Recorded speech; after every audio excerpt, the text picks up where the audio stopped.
Hey folks, it's Average Gatsby, and just wanted to give my review of a new game that came out about a month ago called Global Agenda. This is sort of a hybrid third-person shooter class gameplay, just like Team Fortress 2, mixed with some RPG MMO elements. Now, don't let that confuse you, though. This is 100% a shooting game as far as gameplay goes. You can see the 4 classes right there, and the first video is going to be me playing the robotics class, and then next is going to be medic. I'm highlighting right here. When you go to join a mission, you can see who's waiting in the lobby as far as other people waiting to queue up for matches. Getting into matches is really simple in this game, and it's really nice. The PvP is what this game is all about. Right here, I'm in the city, the hubs.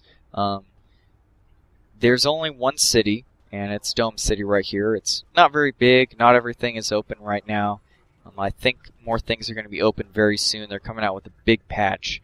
But, you know, it's not out yet, and I'm reviewing the game as it is over a month after it's been out. And so right here, you can buy armor. Armor is completely cosmetic. There's nothing particularly, advantageous about having one armor over another.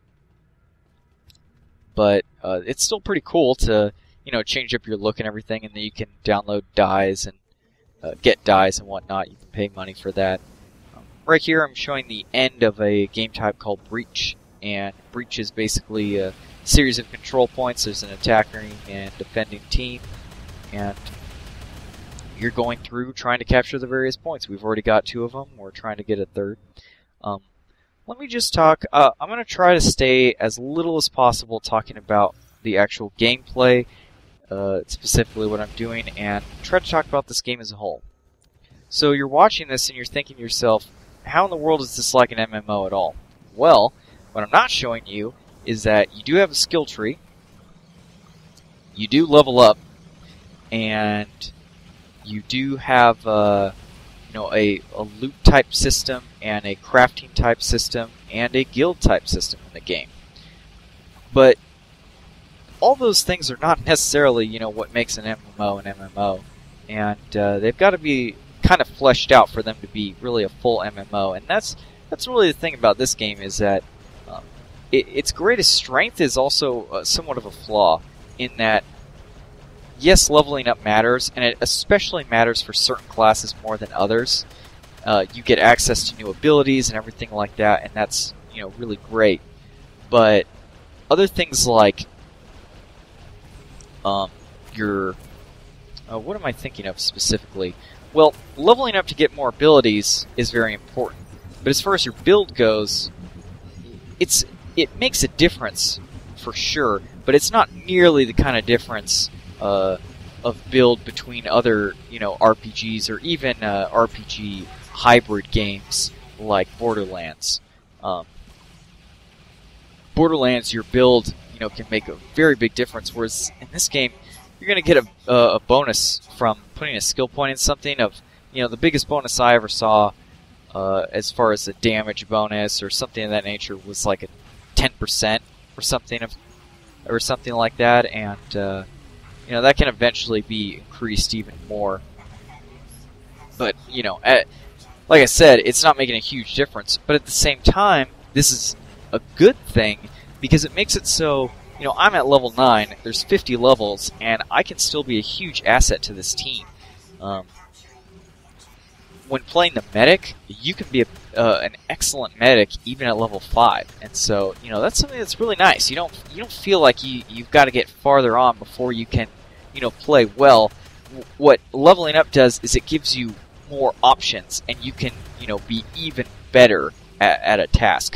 But it's not like you start off like a crap character and then you level up and get more. So you're watching this right now and you're thinking, okay, this is a shooter.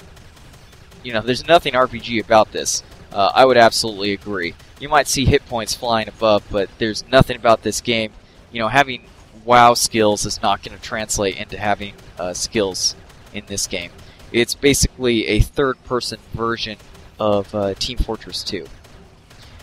All this video is going to be of PvP, and this is not because the game does not have any PvE, but because I just didn't think that the PvE was worth playing. I never really saw too many people actually engaging in PvE, for one, and for two, the PvP is so fun that I didn't have a reason to go over. I played this game for probably about 10 hours, and I feel that 10 hours is enough that I can give a fair review of this game. You can see your stats after the mission, and this is how everything works. There's no open world in this game at all. Everything is instanced, and which has its advantages and disadvantages. For one thing, there's never going to be any separate server issues or anything like that, but on the other hand, there's no sense of wonder in this game. There's no exploration or anything like that, and if that's what you're into as far as games go, this isn't going to do it. But if you're into squad, tactical, team play type games, which this game is all about, then you're going to have a lot of fun. I am into those games, and so this game was really fun for me.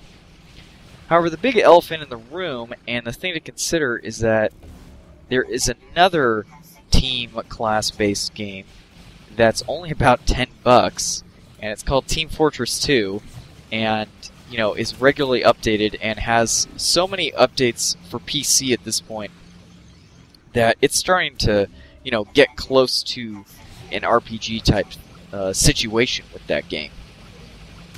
And so that's something to think about. If you're into this and maybe you've played Team Fortress 2 and you're thinking to yourself, I want to try into what someone else has, then sure, go for it. Maybe give this game a try. But if you're not even if you're into team-based games but you haven't for some reason picked up Team Fortress 2, you need to try out Team Fortress 2 first. This game is not a budget game. It's a $40 game right now. That's the cheapest you can get it for. And $40 is a lot of money. It's a lot of money when you can get games like Team Fortress 2 for $15, when you can get games like Battlefield Bad Company 2 for $40 or for $30. Price, I think, should be a factor in reviews. This, to me, as far as playing it, this is a $20 game. And I don't mean that in a mean way to the developers or anything, but there's just simply not enough content right now for this to really be a full retail game. It's a lot of fun, and it's a blast to play. I had a great time playing this trial, but there's not enough to make me think, I need to buy this game. I highly recommend if you have PC that you go on Steam and you try this game out and you judge for yourself. Is it worth the price or not? To me, it wasn't worth it, but I don't have a job right now, and I don't have a lot of money. I have to be very sparingly and very particular about the kind of games that I end up buying. If you're not in that situation, this kind of gameplay might be enough for you. Now, it's important to note that this game also has a subscription type system. I'm not going to be reviewing that, but there are reviews out there for it. This is mainly just a gameplay review and showing off the gameplay. As far as I can tell, I've read no review that recommends subscribing, simply because right now there's not enough content to subscribe to.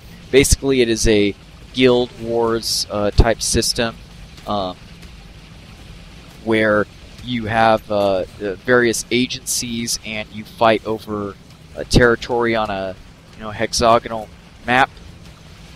Seems like it's a cool thing in practice, but there's, as far as I was able to tell, there's absolutely no incentive for actually capturing or holding any of the bases. It's not like there's no sort of loot in this game, or there's upgrades, but it's not in armor. It's a different sort of upgrade system. And so now I can't really comment on what actual rewards you're going to be getting, but it didn't really seem like there was any reason for it. Now apparently, like I said, there's a big update coming out where they're actually going to add a lot more functionality to it, and some more reasons to engage in it, and so then it might be worth it. But I'm reviewing this game as it is. Anyway, the review's kind of drawing to a close. As you can see, we made no progress on that whole mission. We just got stuck there the whole time, but that's okay. I healed a lot.